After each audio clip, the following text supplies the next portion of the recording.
Hobby Quick Hits. Delivering that breaking hobby news directly to your earlobes. You want to know those hot drops from the card shop? We've got you covered. With your host, John Newman.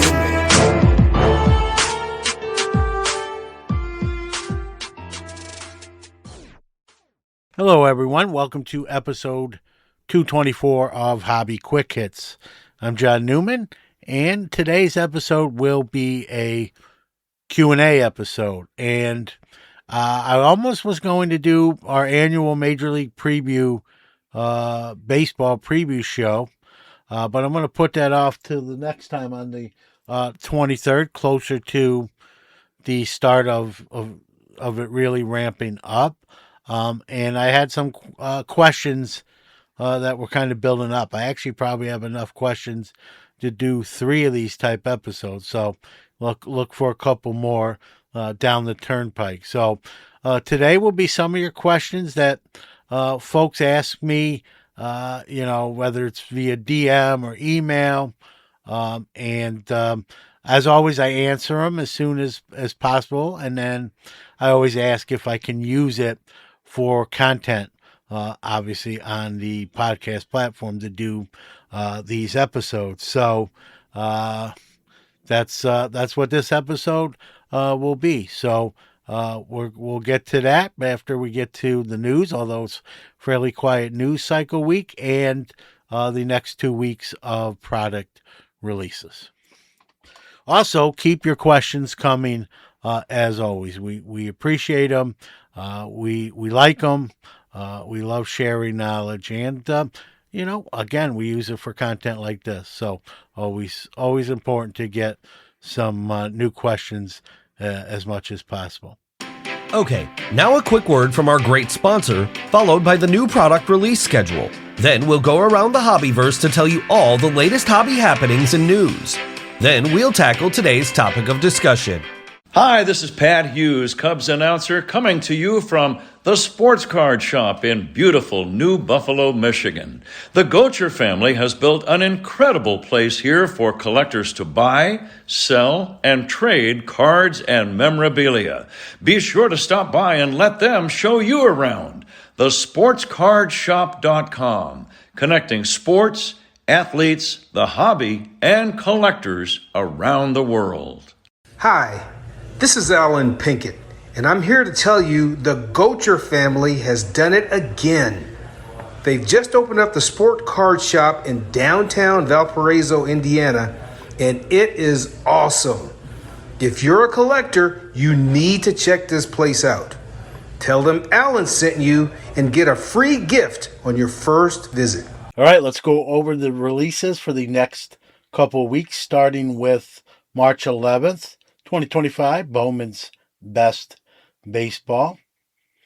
Also, 2025, Keepsake Rolling Stone Bob Marley Collection. On the 12th, 2025, Topps Chrome, McDonald's, All-American Basketball, Regulars, and Megas. Also on the 12th, 2025, Topps MLS Chrome Soccer Blasters. On the 13th, 2025, Panini 1 and 1 WNBA basketball.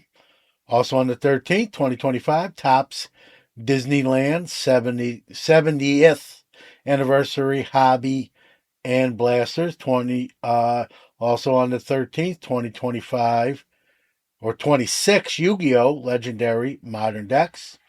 On the 18th, going 5 days after that, 2026 Leaf Metal Football hobby and jumbos. 2025 Panini Prism Black Football, 2025/26 Topps Chrome Bundesliga Soccer, and the Breakers Delight version. Staying on the 18th of March, 2026 Topps Heritage Baseball, Regulars, Blasters, and Megas. Also 2025 Topps Major League Soccer Chrome Soccer Sapphire. 2025 Topps Star Wars Smuggler's Outpost. From Upper Deck on the 18th, Batman, the animated series. Going to the 20th, 2026 Leaf Pop Century. Pokemon First Partner Illustration Collectors Series 1. Pokemon Mega Evolution Ascended Heroes. First Partners Deluxe Pin Collection and Premium Poster Collection. And that wraps up the next couple weeks of product releases. Choose your weapon. Happy ripping. Let's go round the hobbyverse and catch up on this week's hobby news. All right, let's talk about something I personally enjoyed, and I have a feeling a lot of Americans like myself did as well.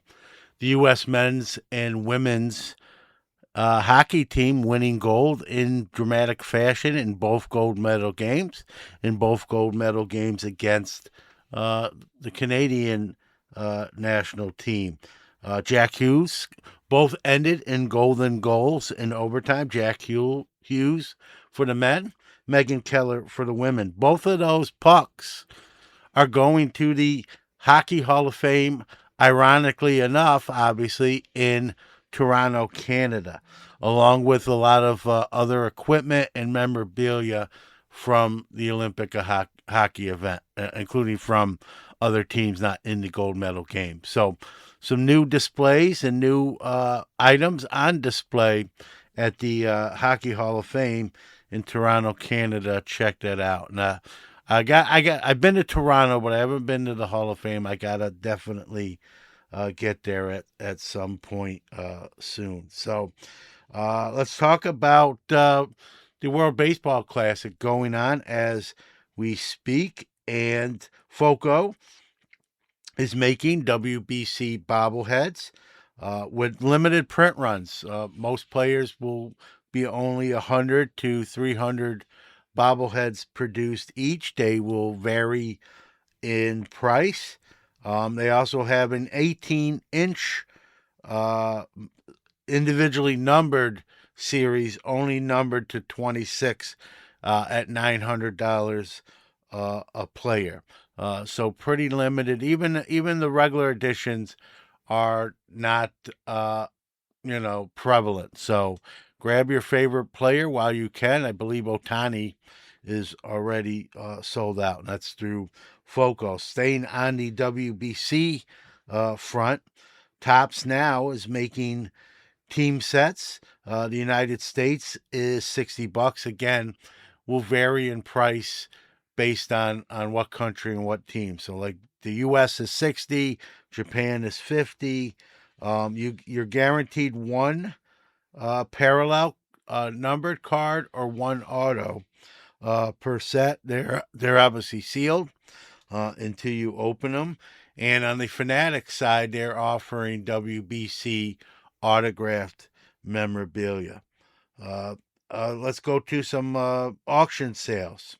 Heritage, in a recently concluded auction, the T206 Honus Wagner, which was previously owned by former Major League player Joe Garagiola, which was graded an authentic by SGC, brought $3.6 million. And that's coming off the recent golden sales of a PSA 1 Wagner that brought $5 million. So the A brought 3.6 at Heritage. The 1 brought $5 million at Golden. Also in that Heritage sale, couple big ticket item, Michael Jordan's, the 1997 Fleer Ultra Masterpiece, 1 of 1, which was graded PSA 8. That brought $2.1 million. The 98 version of the same card, the following year's Fleer Ultra Masterpiece 101, which only got a PSA 5, still brought $625,000. So some interesting, unique, and high dollar priced items, as always, right? That's not really new. And let's close with a positive story. You know me, I love these positive stories. Nick Barton of Mean Daddy Sports Cards out of Maryland is only mean in his business name. And what he's been doing, he's a sports card dealer. He's been aiding and this is near and dear to my heart if you know what I do in my day job in special education. He's helping special needs kids attend a card show. If you know anything about, special needs kids, sometimes loud noises, crowds give them anxiety and pause to be able to attend a show, let's say.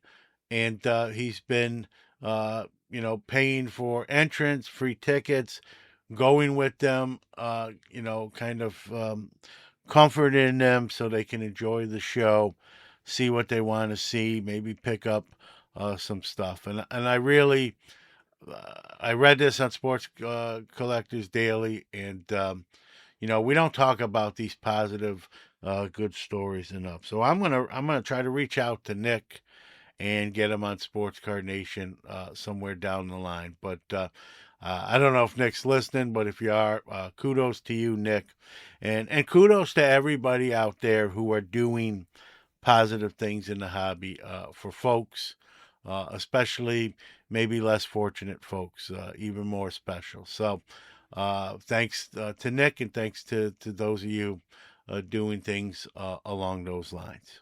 And now, our feature presentation. All right, let's go to a few questions that have come in via DM, email, maybe even direct in person.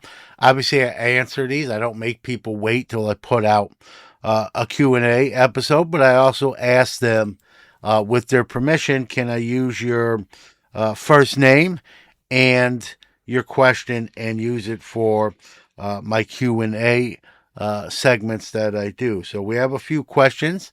I've actually got some kind of built up, so there'll be a few of these coming down the turnpike in the future as well. But that being said, please, by all means, we welcome feedback, and we welcome your questions for episodes like today.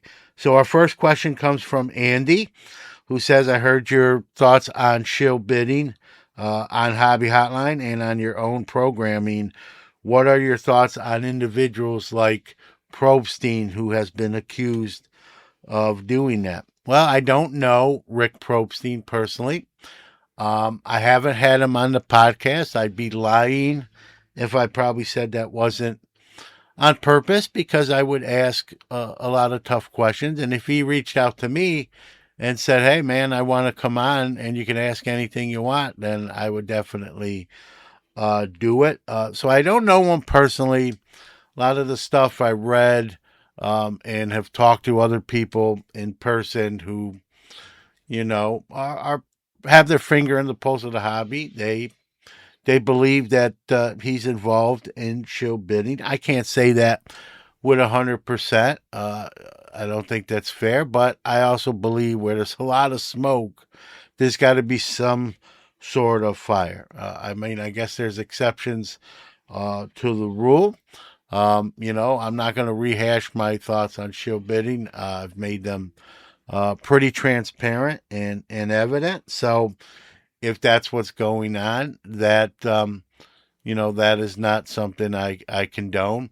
As far as I know, he has a lot of auctions.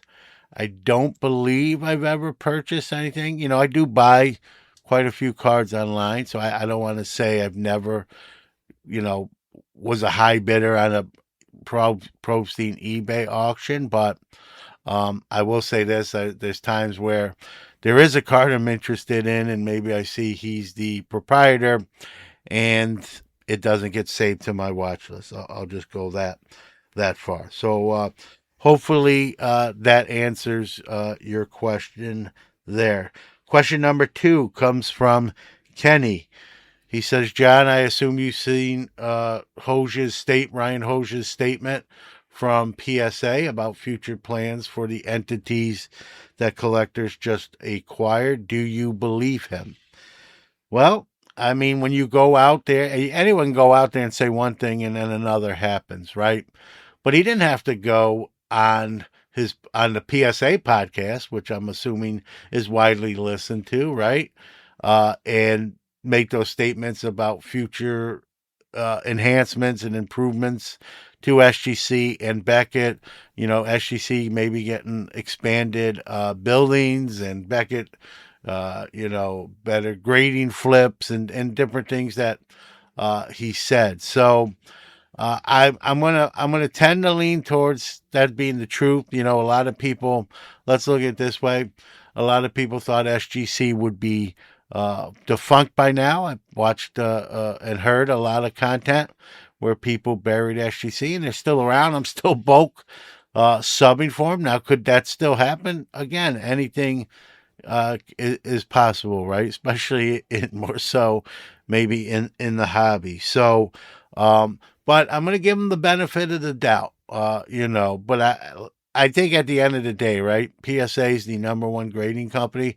They're going to look out for that first. And I had someone else, that I said, hey, man, SGC's still around that locally that said, you won't be doing this, John, in a few months, when they close up shop at SGC. And nice guy. He wasn't being mean. He was just making a prediction. I saw him at a show recently, and I was like, hey, still going. And he goes, well, I think the only reason, you're still going is because with the purchase of Beckett now, and if they close and the whole Federal Trade Commission monopoly, it won't look good. And I'm like, what? I didn't get into semantics with him. I'm just glad, SGC is still functioning. I'm still involved. They're still a sponsor of Sports Card Nation. And, that's where we are. The biggest change, truthfully, has been much slower turnaround times. That's probably the saddest part, if you will. So I'm going to give Ryan Hosch the benefit of the doubt that he stands behind what he said. All right, next question comes from Frank. Kind of funny. We just had two serious ones. Let's have a little fun. What do you think as John Mangini as hobby president? I know John. He's a nice guy. Probably, if there was a best dressed guy in the hobby award, he definitely would probably win that. Wouldn't be me. Although I do dress nice sometimes. I gotta give myself some credit, but and I clean up fairly well. John's a great guy, right? Who cares about the hobby, he's passionate about the hobby. I don't, a president, I'm sure it doesn't pay well, if at all. I'm kidding. I know it doesn't pay. It's just a title, but John's a really good guy, and it's a funny, it's a fun thing to do. And so any problems you have with the hobby, you got to take it to the top, right? To the hobby president. So reach out to John Mangini, and we'll see if the president can solve the hobby first world problems. I kid. Don't bug Mangini. He's a busy guy as well. But no, I like John. It's funny. I don't think I was on the ballot anyway, so it'd be hard pressed to find a better guy who cares about the hobby as much as Mangini. So, all right, let's see. Next one from Chris, who says, is Fanatics, we'll stay on the funny tip here. I'll read this one. Is Fanatics going to buy your podcasting? No, I have no reach outs from Fanatics or anyone else for that matter about acquiring the podcast. Everything has a price, including myself. I'm half kidding there, but funny question. But you know what? We do have, truth be told, we do have a slot or two for potential sponsors. So you can buy a sponsorship slot on our, and be on our website and have maybe a commercial airing on our content as well. But no, the show itself is not for sale. And let's get one more from Jesse's. Could we lose out? He asked, could we lose out on early buying of Patrick Mahomes? And he didn't put this, but I'm guessing, maybe the not having a Super Bowl ring and the Chiefs not making the playoffs this year Patrick Mahomes is not the reason for that. Patrick Mahomes, if we redrafted the whole NFL, there's a very good possibility that Patrick Mahomes might be the number one overall pick in the current NFL players. So I'm not scared off as far as acquiring some Mahomes cards, even though, it hasn't, he's not on that Brady trajectory as much as he was previously. I still believe there's another ring or two in the mix for him. I think he's going to be, I don't want to jinx it, but I think he's going to be like a lifetime Kansas City Chief with multiple rings, even if he doesn't get another one now. And, even in these, like this year without the playoffs, I know he got hurt. But when he plays, he generally produces. He's not the reason for any kind of stumble or setback. So, yeah, my feelings on Mahomes hasn't changed. And look at it this way, Jesse. Not making the playoffs or not winning the Super Bowl title. What happens to cards that fall under those conditions? Right? We've seen his prices go down. I don't think that's a bad thing. I think that's a buying opportunity. So, did you lose? That's way too early to say you can lose. I mean, maybe if you sell now and you bought earlier, you lost. But I think in the long term, it's way too early to panic on Patrick Mahomes. And as someone that has quite a bit of Patrick Mahomes inventory, some that makes my showcases, some that doesn't, I am not panicking as all. And listen, I don't want him to win a Super Bowl. I'm a Steelers fan. So if he wins a Super Bowl, it means the Steelers didn't. But he's that good. It ain't going to be me wishing that he doesn't, that he wouldn't. So I have no problem still buying Mahomes, and maybe now's even a better time to buy Mahomes because there's going to be more successes, probably more MVPs along with Super Bowls, including in the regular season. And he's generally a likable guy. There's not going to be controversy there. He's probably not going to be in the aisle of a plane doing knee ups and knee lifts. You don't get that weird factor really from him. So I'm all good with Patrick Mahomes. Don't panic. Hang in there. Hold if you have to hold. But nope, I'm not worried.